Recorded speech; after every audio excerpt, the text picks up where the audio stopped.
His hands and feet.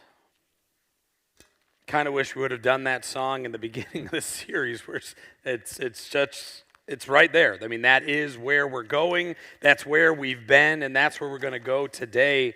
Is the understanding that if we call ourselves Christians, little Christs, and people experience us, the hope and prayer is that they experience Christ himself. And that's a big ask. That's an awkward ask that may make us real tense and tight, that may freak us out, that may make us feel like we don't want to do it. And all are, I think, realistic understandings of what it means to be a Christian. You know, you have a world that says, oh, you're a Christian, you think you're better than everybody. Well, we've earned that a little bit in the church, or a lot of it in the church over history, that if you're not like us, if you take things like the Crusades, we thought that the way that we would extend Christ's reign into the world is to eliminate people that had other religions.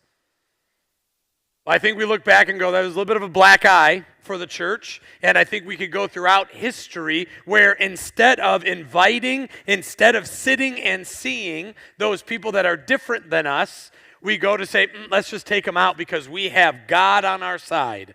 Yikes, that is gross. And that is a bad understanding, I think, of what Jesus is wanting. Now, some of you may hear that and go, wow, well, so you're saying we should just be accepting of all things. That's not what I said. That you can see someone, you can sit down across with someone and learn their lives and love on them and bring them to Jesus. And I've always found it's better to do that with a cup of coffee or a beer than a sword. And as we've gone through that history, we listen to that song as we're in this sermon series, Whose Neighbor Am I think that begs the question. Again, it's not about, ooh, my neighbors. It's about who am I as a neighbor. And so last week, you probably all saw it. I wanted to go somewhere in the book of John, but we just didn't have the time. And because of that, we're going to jump in and do that today, knowing that there's probably going to be a part 2 of this sermon series at some point in the coming year or 2 or 3. I don't think I'll wait. I'm out 5. I can't wait till year 6 to do it. So we'll probably bump one before that. And I'm not going to tell you all when it's going to be, because one of the things I've heard from a number of you is how much you love and hate this series. I get it. I'm right there with you. I love and I hate this series because of what Jesus is bringing seems so easy, but I make a mess of it all the time. And I make a mess of it because of my own thoughts, my thoughts about other people, my desires, those hidden grudges I hold, right? That, ooh, I really want my pound of flesh with that person or that situation. And how what this sermon series, at least for me, has brought, and I know a number of you, is I think for some of us it's time to let some of that anger go. Some of that hatefulness, that hatred go. Because it's actually keeping you from loving your neighbor. It's keeping you in some ways from loving God in a way that God is meant to be loved. For some of us, we love God with an agenda, whether we know it or not. God, I'm going to follow you. I'm going to trust in you as long as my business sees a bump in its balance sheet, as long as my relationships love me back, as long as I succeed in school, as long as I have no problems in my life, which is absolutely crazy because Jesus actually tells us the opposite, that if you're going to be my followers, you're going to be hated on, you're going to be lied about, you're going to be persecuted, you're going to go through the troubles of the world. In this world you will have trouble, but take heart. What does Jesus say? I have overcome the world. But for some of us, like me, we want it in the here and now. It's not meant for that. And in the then, Jesus was all about opening people's eyes in situations where they thought they were going to try to catch Jesus, give Jesus an aha moment or a gotcha moment, and one that comes to mind. A framework that I think we need to dissect this morning is what Jesus did in the story of the woman caught in the act of adultery, John 8. So I'm going to read it in its entirety, and then we're going to break it down. Reading from John 8, starting with verse 1. But Jesus went to the Mount of Olives early in the morning. He came again to the temple. All the people came to him, and he sat down and taught them. The scribes and the Pharisees brought a woman who had been caught in the act of adultery, and placing her in the midst, they said to him, Teacher, this woman has been caught in the act of adultery. Now in the law of Moses, or in the law, Moses commands us to stone such women. What do you say?" This they said to test him, that they might have some charge to bring against him. Jesus bent down and wrote with his finger on the ground, and they continued to ask him. He stood up and said to them, "Let him who is out without sin among you be the first to throw a stone at her." And once more he bent down and wrote on the ground. But when they heard it, they went away one by one, beginning with the older ones. And Jesus was left alone with the woman. Standing before him, Jesus stood up and said to her, "Woman, where are they? Has no one condemned you?" She said, "No one, Lord." And Jesus said, "Neither do I condemn you. Go from now on, sin no more." Go, and from now on, sin no more. It's an amazing testament to just who Jesus is and how Jesus sees people in certain situations. Because I guarantee all of us have been in situations where we have not been seen. Or if we've been seen, we've just been seen for what we bring to the table in a negative, or the sin, or the accusation, or the issue that we bring to situations, or just the issue that we find ourselves day in and day out. And here, Jesus is doing a teaching that goes radically beyond just the woman. Because one of the things we have Jesus doing is he is teaching those religious leaders something fierce. Now notice, as John kind of recounts this story, it's all people came to him. So all people, he went to the Mount of Olives early in the morning. He came again to the temple. So he's in the temple. He's in the church, right? Temple was usually in the square of the town, center town. People are coming, and Jesus is doing Jesus things. Jesus is teaching. He is teaching. And in the midst of this, the scribes and the Pharisees, what Jesus is going to do is he's going to put the law on itself and say, Jesus' example of the law is actually compassion, not death. So that's what we're going to look at, the law versus compassion. Jesus' example here, okay? We find Jesus teaching in the temple, and I'm not going to reread it just for the sake of time. We find that Jesus is teaching in the temple, and the scribes and the Pharisees bring the woman. So let's really Nancy Drew this thing. So the scribes and the Pharisees, you would think that they would be right there to hear Jesus' teachings, not because they wanted to hear from him, but what did the Pharisees and the teachers of the law, the Sadducees, all of them, what did they want to do now when it came to Jesus? What were they looking to do? Trap him, right? They were looking to trap him in his teaching. They were wanting to call out the heresy, because that would be the easiest thing, because they uplifted their version of the law of Moses, of the Torah, their version of it, Jesus was raging against, and they were just looking for a clear way to say, "Gotcha, you're dead." That's what they wanted. Yet isn't it funny that they're not necessarily there listening to him, because they've got this whole plot, they've got this whole sting set up, and they're the ones that bring the Pharisees and the Sadducees, or the teachers of the law. Don't you think they could have just kind of shed some money and say, "Hey, slave boy," or whatever, "go find this woman and bring them"? But they, in fact, kind of indict themselves in this by bringing the woman caught in the act of adultery. Here's the problem right off the bat, right? And I needed a felt board to teach me this, but let's just say it takes two to tango. Everyone understand what I'm saying there? Yet only one is being brought out. What in the junk is this?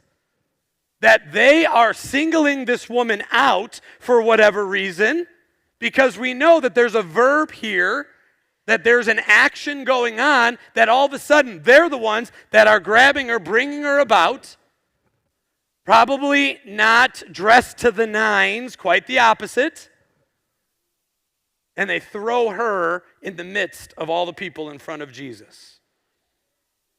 That their law, that they held to so tightly, They're now manipulating in front of the Son of God. In some ways, and I had a Johannine scholar I learned under, Professor Borchard, that he told us at this point they're reeling. They are compromising all of their integrity, which they've already done, but they are wanting to get this guy. They are wanting to snuff him out because he is not only being a pain, but he is also starting a revolution. And what the Pharisees wanted was control over the peoples. They knew they were never going to have control over Rome, but they wanted the control over the Israelites. They wanted to bind the Israelites so tightly with the law that one pinky out of bounds, boom, they were going to be done. And whatever that meant in the law that was broken. Here was death by being stoned. Stoning of one or two ways, right? You either get rocks thrown at you or you get thrown to the rocks. This one was the former. But the absolute hypocrisy that the teachers of the law are bringing is they want to center on just this individual, just this woman, which to me is just such junk. Because if we actually see what is going on, and Jesus sees all of this, they are compromising. Because the act of adultery is two people, yet only one person. They're manipulating the system to try to trap Jesus. Sin doesn't play fair. Sin never does. If you're going to say, okay, Satan, I'm going to sin this way, but I only want it to hurt this much, and I'm only going to... No, that's crazy talk. The whole idea of you give Satan an inch, he takes a lot. Or a foot, a lot works, But so you have this situation where they're trying to manipulate sin in such a way that they're going to try to trap Jesus. So we're not even talking about anything neighborly here, because what the Pharisees and the Sadducees, they didn't want neighbors. They didn't want to love on people. They did not want to show the love of Christ. All they want to do is keep people condemned, keep people judged, keep people under the shackles that was the law of God. So if my ins and outs of life, if all you ever get from Munster Church is the shackles of the Bible, and that's what you should live under, you're going to be a pretty tense society. Because what you're going to try to live life in such a way that you are bound by every jot and tittle that the law, in their interpretation, kept you in. But some natural questions come about. Who's the guy? How do they know this is going on? Then they're the ones that go and bring them, which, if you actually look at some of the law, they're breaking their own rules by touching her, by bringing her about, by putting eyes on her. There's so much hypocrisy here, it is not even funny. And what Jesus is teaching, and what his response is going to be, is so profound. Because the scribes and the Pharisees were less concerned with justice and more about trapping Jesus. If he advocated for the stoning, he would appear cruel and harsh. They're wanting him to give an okay to kill her. Because what was Jesus teaching even right before this? Love and compassion. What have you been looking at for the last 4 weeks? Compassion, love. Walking alongside people. This, they wanted Jesus to completely undercut his own words, call him out as a hypocrite, and just charge him. And that's what I love what Jesus does here. I mean, they even question him. This woman was caught in the law. Moses commands us to stone such a woman. So what Jesus is about to do, Jesus is about to elevate himself above the law of Moses. And friends, that's big. That's profound. That is not nothing. But if I'm Jesus, I'm going to verbally do this, right? I'm going to want to verbally just wreck them. But I think Jesus knows that there are more people in this scene that need his grace and his mercies. He knows the Pharisees do. He knows that the woman does. He knows that the guy probably does, but we don't know about him. But he also knows the people that are going to grab these stones, they need Jesus too. And this is the all-encompassing teach that Jesus is giving, the testimony of his love, the profound measure of his mercy and his grace is on display. And his answer is profound. He doesn't answer their question, but instead he stoops down and writes on the ground with his finger.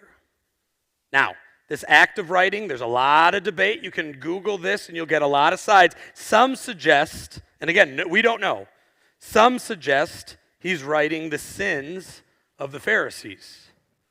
Some suggest that he is writing the amount of people that tangoed with this individual, but we don't know. But what he's doing is, so if this scene is happening, and let's say it's all over here, the woman's there, all the guys are around there, and Jesus is right here, and he bends down and starts writing with his finger. Where are all the eyes?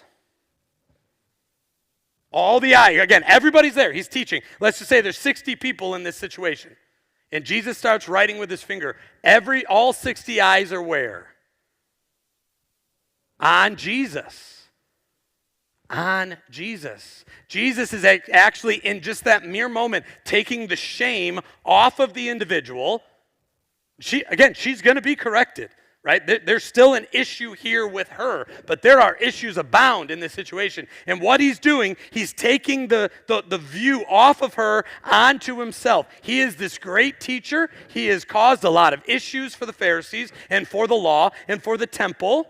And he stoops down, kate kipspian in the Greek, and wrote, graphein in the Greek, indicates a deliberate and thoughtful action. I want us to stay there for a minute. Jesus is not reacting in haste. He is considering his response and the hearts, of those around him. This shows us that Jesus is more interested in addressing the heart condition of people rather than adhering to the letter of the law that the Pharisees are putting on him. This does not mean that the law means nothing. We've already covered that. But if love God by loving people, love God and love people is everything in here is hinged on that, we got that a couple weeks ago, then what he's putting this on is in action. Because for some of us, we focus on the letter of the law rather than the spirit behind it. There are times we emphasize the rules and the regulations over our relationships and the restoration we're seeking in our lives. As Colossians 3 says, we are to put on compassionate hearts, kindness, humility, meekness, and patience. And here's the rub, and this is going to sting. There are some of us here, myself included, that had a stone in our hand. She did wrong. She deserves to burn. She deserves this death. And we are so blinded by the interpretation of that law that we are under by the Pharisees, by the Sadducees, by the temple, that we will miss an opportunity to actually show what Jesus is telling us to show, putting, in fact, who he is on, and we'll get there in a second. So Jesus, right? The Pharisees continue to press him for an answer, and he finally responds. Let's kind of invert this a minute. For a lot of us, we know how the story ends, and he has a conversation with her, because I read it, so all of us should know. What if he did that first? What if he said, "Where are your condemners?" She looks around and goes, "They're all right there," and because they haven't left yet. "Go and sin no more." At that point, I think they're just going to start throwing rocks at both of them. But what does he do? He takes, again, the focus off the woman. The focus will go back on her in a minute.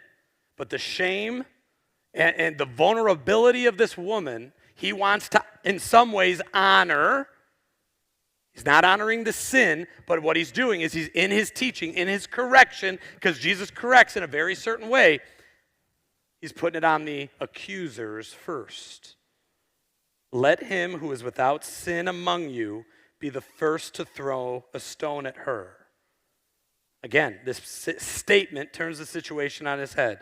Jesus does not, hear this, he does not deny the women's guilt, but he does challenge the crowd to examine their own hearts and their own lives first. He calls them to self-reflection and self-awareness, reminding them that all have sinned and all have fallen short of the glory of God. But here's the rub, Munster Church. Here's the rub, Class Siciliana. Here's the rub, Ridge Road, Northwest Indiana.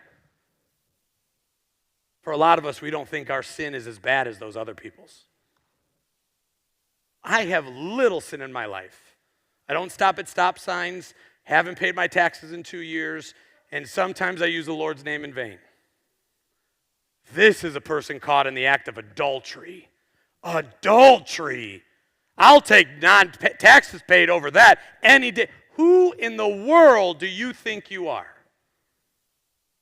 Who in the world do I think I am that if someone's sin is bare, wide open on the table, and I take this position and go, yeah, I know I have sin, but it's not as bad as hers? No, because you're just doing a good job of hiding it. Hers was exposed. Here's the rub.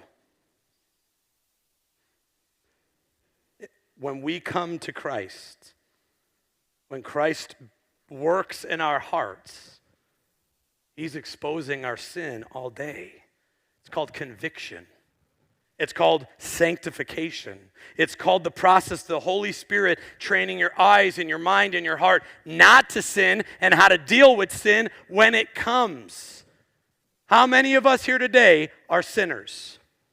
Every hand better get up, because it's on the interwebs. And you're all still here. Yeah, maybe someone threw a rock at you once, but you're still here. They wanted to put her to death. And Jesus said, time out. If you're perfect, go right ahead. You have every right to throw a stone at her because the law tells you that you do. But what is Jesus saying? I do not give you that permission because you all have sinned. While we were still sinners, Christ died for us. So he's blowing this completely on his head, and the result here is striking. And I love how John puts this in there. One by one, beginning with the oldest, the accusers leave, convicted by their own conscience. They realize that they are not without sin, and they are no position to judge or condemn the woman.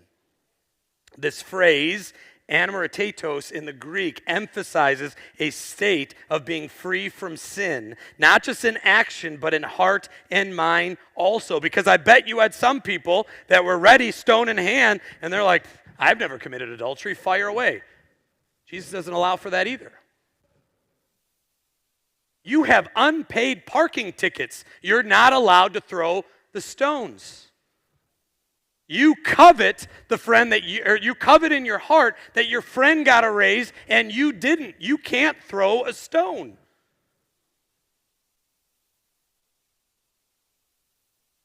You have these secret relationships that are only found in your apps. You can't throw a stone. You hold hatred in your heart because of something that happened to you 20 years ago. Friend, you can't throw a stone. But here's, and I may get emails about this one, and I'll probably email myself because I don't like what I'm about to say. I have that reaction to what I'm about to say. I want to throw a stone. There are times in my life I want to annihilate that person. That I want to expose that sin. I want to write the anonymous letter. I want to put it on blast on Instagram or whatever you're going to do. I want to do all of those things. That it is part of my joy in life to hate on that person.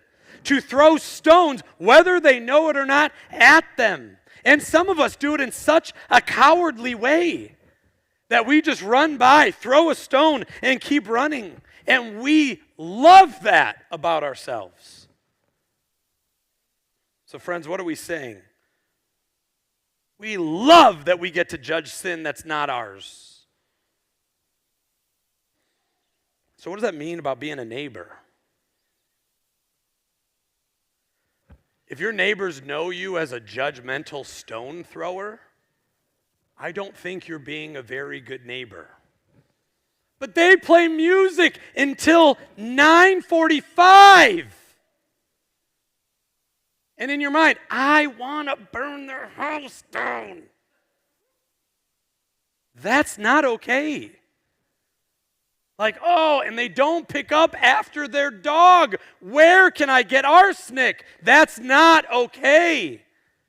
And insert whatever you want here. We go into insta-judgment just like the Pharisees. Again, I'm not saying, Jesus isn't saying, what she did is okay, and we're going to walk right there, right now.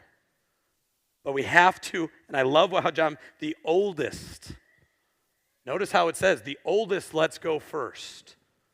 The youngest hold on to their stones to the very last second. Now whether, and this is just the gospel according to Jim, that I'm maybe I'm almost 40, I'll put myself in the middle. All right, I'm looking at the 60 and 70-year-olds and go, they're dropping their stones. Fools. They had their shot. They're never going to get this again. And then it comes to me, it's like, oh, but I'm not going to be the first one to do it. I'd rather the wise sages do it. They're not doing it? Okay. Or you're the young guy, very new to the faith, maybe very new to leadership, and you immediately want to throw at the problem instead of trying to solve it in a Christ-like way. And you're the last. What if it said, and the young ones drop their stones first? I think that reads very differently. That the age, the banks of sin that the older ones have, right? If you're 80 years old to a 40-year-old, you just have older sins. You probably have more because you've lived longer in life. You've sinned more. We all know we are. You all rose your hand. And if you didn't, you lied. You're a sinner. You should raise your hand the next time. But from the oldest to youngest, they all let go of the stones. They all let go of the stones, and they all leave. Have you ever centered on that? They don't stick around. They leave. Because in my opinion, what they're doing is, I don't have any right to stand here. I am not perfect. I need this Jesus just like she does. And guess what happens? Judgment and hatred turns into empathy, turns into genuine love of maybe I want to clothe her. Like, how could we have done this? Because some of them probably listened and said, okay, at the right time, you're going to pick up a stone and you're going to throw it. The Pharisees may have orchestrated all of that. We don't know. It sounds like they did some kind of sting. But notice how when we have differences of opinion, even differences of faith, and we want to throw the hatred stone card, what Jesus is bringing us is to a compassion and to an empathy card. And isn't it a lot easier to sit down for someone with a cup of coffee who doesn't have a stone in their hand? How awkward is that lunch? That is, I get to know this person. I have something cocked ready to go. And if they don't say something that's good, or they offer some kind of sin, that I just get to chuck it at them. Friends, that's not Christianity. Because Christianity follows the way of Jesus, and that's not Jesus. But then what does Jesus do? Jesus still calls for holiness. After everyone leaves, Jesus addresses the woman directly. Women, where are they? Has no one condemned you? And I was in seminary in my John class when I really learned this for the first time. Jesus invites her to speak. She was standing trial. That could have been the last day of her life. And Jesus not only sees her and not only engages, but he asks her a question.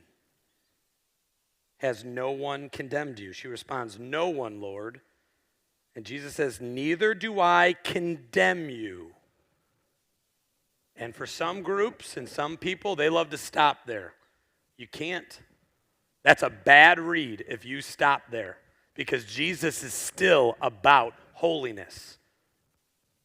But he's also not about people getting rocks thrown at him and people that throw rocks. But he still calls for holiness. Neither do I condemn you. Go, and from now on, sin no more. Jesus' response is filled with grace and truth. He does not condemn her, but he also does not condone what she does and what she did. He offers her a new beginning, a chance to change her life and to walk in a different direction. The Greek word for condemn, katakarino, in the Greek means to pronounce judgment against. Jesus is saying he does not pass judgment on her in this moment. However, his command to sin no more, harmonitaratin, is in the present imperative, indicating continuous action. Jesus is not telling her to stop sinning in the instance, but to live a life free of sin. So what is he saying? Daughter, this is not your life. This is not how you find love. This is not how you engage in life. This is not the proper way to live as a believer. And we like to have our own versions of that. And we struggle with that. His command to sin no more is telling her to stop sinning in this instant, but also to live a life free from sin.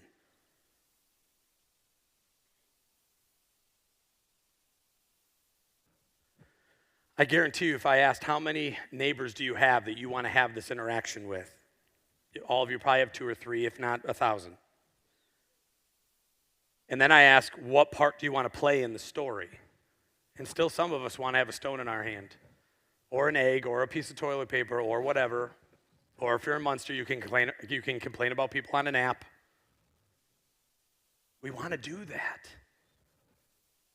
without looking at what we have going on in our life first. It's people that live lives like that these tension-filled, judgment-filled, everything you do is wrong because everything I do is right. That is not the way of Jesus. And we've done a good job of allowing that piety in the church.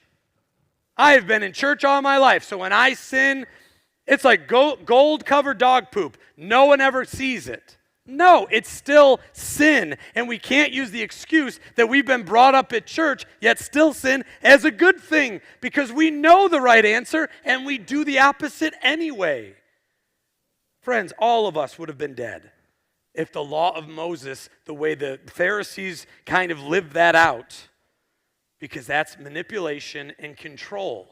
That is us looking at people as objects, not people with hearts, not people with lungs that are full of air, not with opportunities to share the gospel. I guarantee you a coffee and sharing the gospel goes a lot better than a stone to the head to then share the gospel. So, Pastor, we've done this now for 5 weeks. How do we do this? Well, I had 1 to 17 of Colossians 3 put up, but I want to start with I'm going to do the whole thing. Quick. If then you have been raised with Christ, verse 1 of chapter 3, seek the things that are above, where Christ is seated at the right hand of God. Set your mind on things above, not on the things of earth. For you died, and your life is hidden with Christ in God. When Christ, who is your life, appears, then you will appear with him in glory. So, what do? Take off, put to death what is earthly in you. Sexual immorality, impurity, passion, evil desires, and covetousness, which is idolatry. On account of these, the wrath of God is coming. In these too, you once walked when you were living in them, but now you must put them away. Anger, wrath, malice, slander, obscene talk from your mouth. Do not lie to one another, since you have put off the old self with its practices and put on the new self, which is being renewed in the knowledge after the image of the Creator. Here there is no Greek or Jew, circumcised, uncircumcised, barbarian, Scythian, slave or free, but Christ is all and is in all. And right here, friends, I close with this. Enduio. What? That's the Greek word for put on. It's one of my favorite words in the Bible. Enduio. Marshall, do you pick out your own clothes? Do you? Okay, you do. Julie, do you have to approve them? You're not answering very quickly. Okay, you do. Okay, but so you put on your own, that beautiful shirt, right? What Marshall did this morning, he enduioed that shirt. He put on that shirt. What Paul is saying is what Jesus wants from Munster Church, from Marshall, from Pastor Jim, to all of us, is to put on every day. To put on, like a shirt, like a jacket, as God's chosen people, holy, beloved, compassionate hearts. Kindness, humility, meekness, and patience. Ouch. Bearing with one another. And if one has a complaint against one another, forgiving each other. Ouch again. As the Lord has forgiven you, you must also forgive. All right, Jesus, I'm done with this. Nope, he doubles down. But above all, enduio love, which binds everything together in perfect harmony. And let the peace of Christ rule in your hearts, in which you were called into one body, and be thankful. And then he goes even more practical. Let the word of Christ dwell in you richly, teaching and admonishing one another with wisdom, singing psalms and hymns and spiritual songs with thanksgiving to your hearts to God. And whatever you do, in thought, word, or deed, do everything in the name of our Lord Jesus Christ, giving thanks to God the Father through him. I've seen businesses where that, just verse 17, is on there. Yet they have bad business practices. They're unethical. They lie to customers and all of those things. If you just want to do 17 without doing 12 through 16, you are doing it wrong. That we as a church, what kind of neighbors do we want to be? We want to be neighbors with compassionate hearts, being sensitive to the needs and sufferings of others, just as Jesus was sensitive to the woman caught in the act of adultery. Are we quick to feel compassion, or are we hardened by self-righteousness and judgment? If we want to be good neighbors, we need to be kind. Acts of kindness reflect the goodness of God. They show a heart that is tender and caring, not cold and indifferent. When we show kindness, we embody the character of Christ. If we want to be a good neighbor, we want to be people with humility. This is the lowliest of mind that esteems others better than ourselves. The Pharisees lacked humility, seeking to exalt themselves by condemning the woman. Are we willing to lower ourselves to lift others up? Meekness is not a weakness, but a strength under control. It is the ability to be gentle and patient, even when we are provoked and challenged. Jesus demonstrated meekness when he responded to the Pharisees' challenge without anger or malice. Patience. I said it. Patience. This involves a long-suffering attitude, being willing to endure hardships or annoyances without complaint. Being willing to endure hardship or annoyances without complaint. I felt compelled to just be annoying. Are we patient with one another, bearing with each other's faults and failures? Forgiveness, as Paul states, we are to forgive as the Lord has forgiven us. This is not optional. This is a command. Are there people in our lives that we need to forgive, releasing the debt they owe us, just as God released our debt to him? And friends, above all, put on love. Love is a perfect bond of unity. It is what holds all of the other virtues together. Without love, our actions are meaningless. So as we finish this journey, how can we, as Munster Church, live out these virtues in our daily lives? It starts with a commitment to let the peace of Christ rule in our hearts, being thankful for the grace that we have received to extend that same grace to others. It means choosing to forgive rather than hold grudges, to show kindness rather than indifference, and to pursue unity rather than division. This is what it means to be a neighbor in the kingdom of God. Let's pray.